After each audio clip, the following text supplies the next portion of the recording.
આમોદ તાલુકાના કાંકરિયા ગામે 21,17,000 રૂપિયાની માતબર રકમથી સાંસદ સભ્ય મનસુખભાઈ વસાવાના ગ્રાન્ટમાંથી બનાવેલ હોલ કોમ્યુનિટી હોલ એક જ વર્ષમાં જર્જરિત થવાથી ગ્રામજનોમાં આક્રોશ। કોમ્યુનિટી હોલની આસપાસ બનાવેલ બેઠક બેસી ગયેલ છે, તેમજ ધાબા ઉપર જવાનો દાદર પણ અસ્તવ્યસ્ત છે તથા ધાબા ઉપર લગાવેલા ચાઇના મેજિક પણ ઉખડી જવા પામેલ છે, જેથી મોટો ભ્રષ્ટાચાર થયાના ગ્રામજનોના આક્ષેપ છે।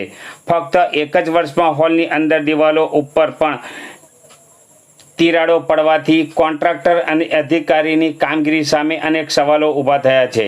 પાણીની ટાંકી અને પાઇપ કનેક્શનમાં મોટા પાયે ગોબાચારીના પ્રત્યાક્ષેપ સાથે સ્થાનિકો દ્વારા કરવામાં આવ્યા છે।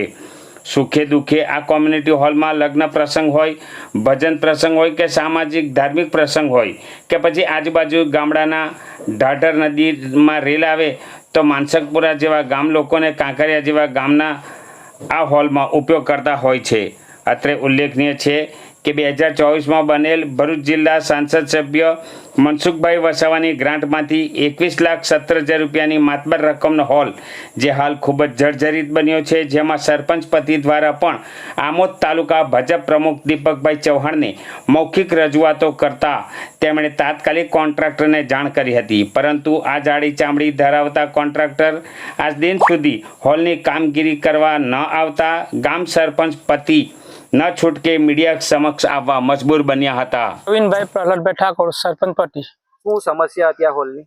અમારા કાંકરિયા ગામમાં સંસદ સભ્ય મનસુખભાઈ વસાવાની ગ્રાન્ટમાંથી કોમ્યુનિટી હોલ 2024માં 21 લાખના ખર્ચે બનાવવામાં આવેલ હતો, જે હોલ હાલ એક જ વર્ષમાં જર્જરિત હાલતમાં થઈ પામેલ છે, જેથી જાણ અમે સરપંચ પતિ તરીકે આમોદ ભારતીય જનતા પાર્ટી તાલુકા પ્રમુખ દીપકભાઈ ચૌહાણને જાણ કરતા તેઓએ કોન્ટ્રાક્ટરને રિપેર કરવા જણાવેલ હતું, પરંતુ જાડી ચામડીનો કોન્ટ્રાક્ટર કામગીરી કરવા આવતો નથી, જેથી હું મીડિયા દ્વારા લાગતા વળગતા અધિકારીને જણાવું છું કે આ કામગીરી તાકીદે કરાવવા જણાવું છું।